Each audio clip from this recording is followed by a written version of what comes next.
CDM Electronics presents training on Times Protect products.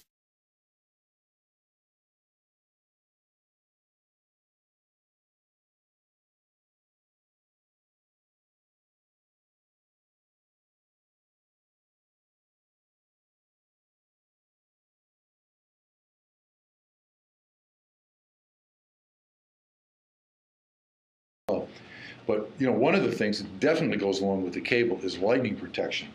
So if you look at any kind of a radio system at all, you've got your coax cable hooked up to two things. Most of the time, you got it hooked up to a base station radio. That radio could be for wireless internet, could be a cellular radio, could be a SCADA radio, whatever it is. And at the other end, you got an antenna somewhere, probably up high. And if there's any possibility of getting hit by lightning, that lightning goes through the cable. That power and that voltage goes through that cable. It's going to run right into that radio and blow out like multi-thousand or radio that's worth tens of thousands of dollars. Sometimes. So you want to protect it. So that's the whole idea behind lightning protection solution. And you guys are kind of more interesting as the one in the U.S. here. So. I think everybody knows Florida is kind of like the lightning capital of the world. If anybody's ever lived in Florida, you know that if it's summertime and it's 4 o'clock in the afternoon, you're going to have a thunderstorm. There's going to be a lot of lightning. So in fact, Polyphaser, which sort of wrote the book and invented lightning protection, inline lightning protection, the guy who founded the company was a ham radio guy in Florida. He worked for Walt Disney down here, Disney World. But he was a ham operator. He had a lot of friends who had, ham sites and antennas, and they were constantly getting hit in Florida. So he came up with the idea of inline lightning protection, inline surge protection. His name was Roger Block. But you can kind of see from this, you get into the the eastern and southern part of the country, and you think about all the storms that they've been having, and all the tornadoes and the violent weather. That's almost an array of where all of that stuff's been going on. If anybody remembers this, but this is a plane taking off from Kanazawa Airport in Japan, and somebody got this picture of a lightning stroke, a ground-to-cloud lightning stroke with the airplane in between. Wow. And he's kind of like it as it was happening. And the reason that this happens is you get a difference, very, very high charge differential between clouds and the ground. So the ground could be at a very high potential or low potential, and the cloud, at the opposite. And what you wind up doing is ionizing the air. The cable is grounded. You take the jacket off the cable, you put the ground strap on. There's a lead on it. You attach it to the tower, or metal object, or whatever. So you think you have everything grounded, but in reality, you don't have everything grounded. What happens is most of the energy will wind up on the shield because it's on the outside and it's grounded, okay? And the reason it's about 70% is because the center conductor is much smaller than the shield. The rest of that energy is going to go down that center conductor all the way to the radio equipment, okay? So you need a way to get the energy and the voltage off the center conductor, and that's what these lightning protectors are for. So the way that we get rid of the energy on the center conductor was when there's a lightning strike, we use these things that are called inline lightning protectors. And what they do is one of these three things. This is a little test I always like to give people. They either destroy the energy, they absorb the energy, or they divert the energy. So I already kind of gave you the answer because I used a phrase. So anybody think it destroys the energy, absorbs it? Diverts it. That's right, because what I said was it has to get the energy off the center conductor. Now, there's a reason that you wind up with that energy on the center conductor. I'll get to that a little bit later too. So it is divert the energy. So.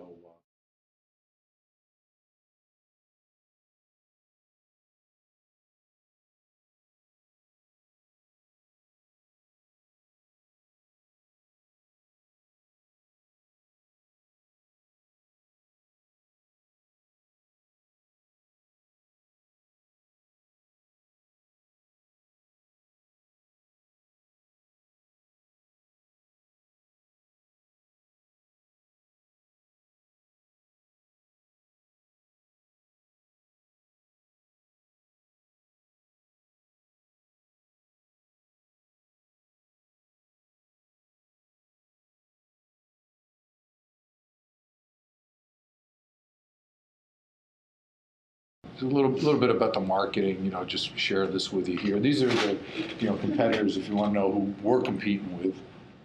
You guys are competing with, the other distributors that are out there selling these things. But you got Andrew, who makes them. H&S is Huber and Sooner.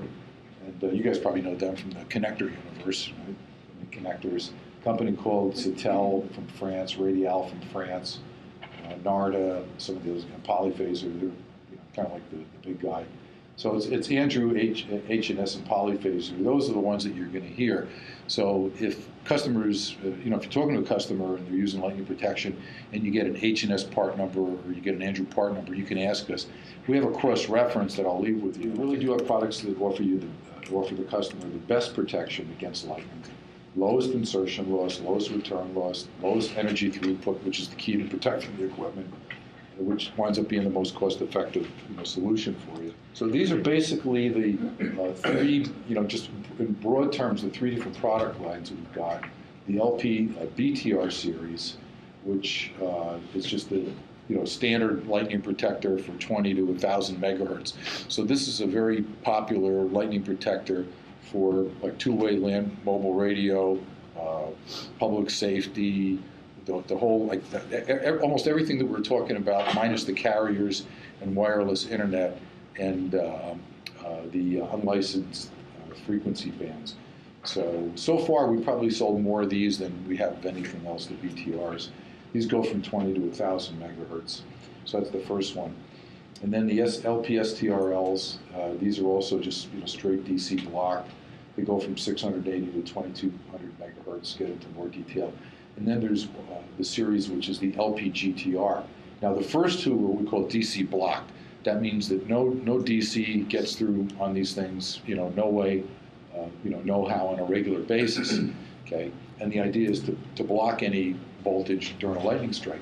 With the last series, the GTRs, these will allow a certain level of DC voltage to pass through because they're being connected to equipment where you need to get DC up to a tower top amplifier or a smart antenna or something. So you have to allow a certain amount of DC to pass through. So these things are different because they're letting DC through all the time. But if there's a lightning strike, they have to be able to recognize it's like, uh-oh, this is way more voltage than I should be carrying. I got to turn on, shunt that to ground, and protect the equipment. So those are a little bit different designs. So those are what those are. Now, all of these first three series are in the LMR catalog. If you go in the catalog, they're in a couple of different places on our website. They're in the catalog on our website. There's a separate section on the website. So, but this is the BTR series, DC block, 20 to 1,000 megahertz. All of your two-way land mobile radio applications. Nomenclature for these things is, every lightning protector that gets sold has at least one female connector on there, okay? So the one's always going to be a female, or not, connector or port. The other one's either going to be a female or a male.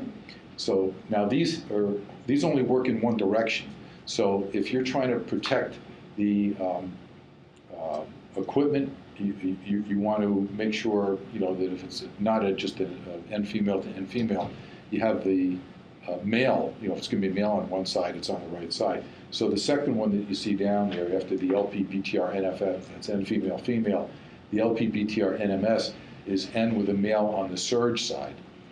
Okay, and the next one is NP, which is N male on the protected side. So that's just how the nomenclature works on these things.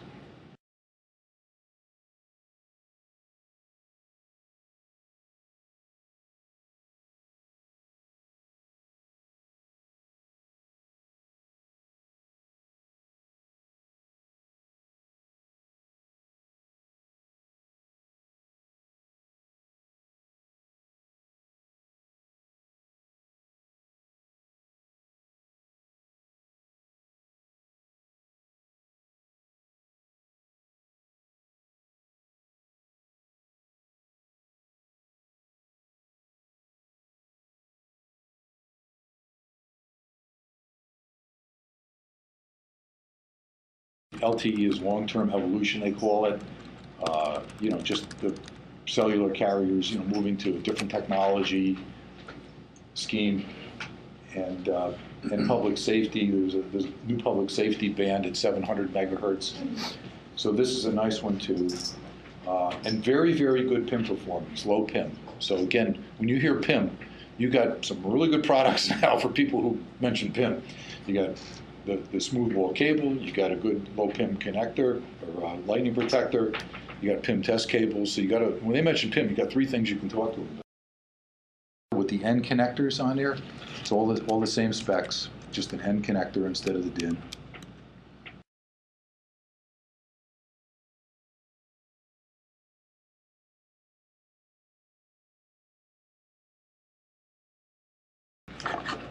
Now these are a little bit different. The other ones, the BTRs and the STRLs, those are what we call unidirectional. You can only install them in one direction, so you got to make sure if you have a male connector, it's on the right side, so you're still protecting the equipment.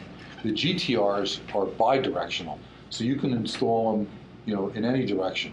So there you don't have to worry about, which side is the male on. Okay, it's either going to be female or female male, because if you just got to turn it in the right direction, it'll work.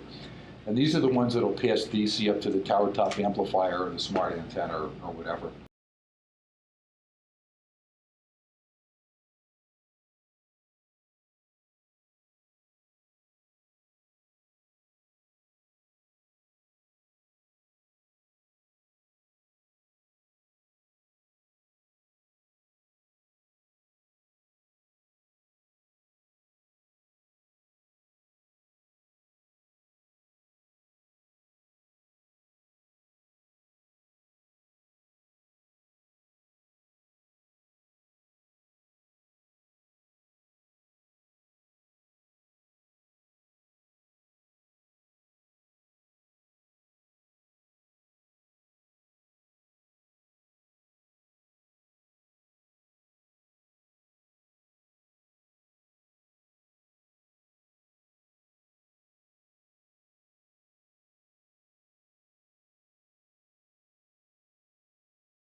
Yeah, they sell one called their RGT, and then there's another one that they sell.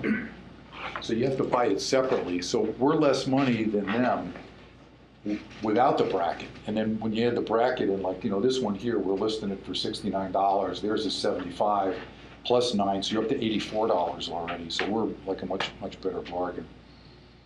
And then, the bracket that we have is this universal bracket. Depending on which direction you can install, you install it. So it's got a DIN on one side, it's got an N on the other side, and it's got the grounding holes on both sides. So it's like one size fits all. With polyphase, they might have changed it because I think they saw ours. But you had to buy either the DIN bracket or the N bracket. Again, it's a whole inventory, minimizing inventory issue.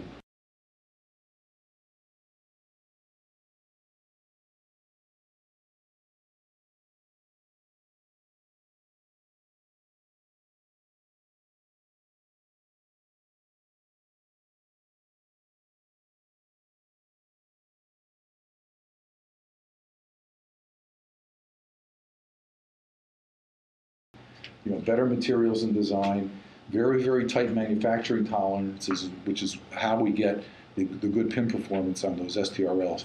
Using better materials and then tight manufacturing tolerances, that's the key. For more information about CDM electronics, products and services, email our sales department at sales@cdmelectronics.com or call toll-free 877-386-8200.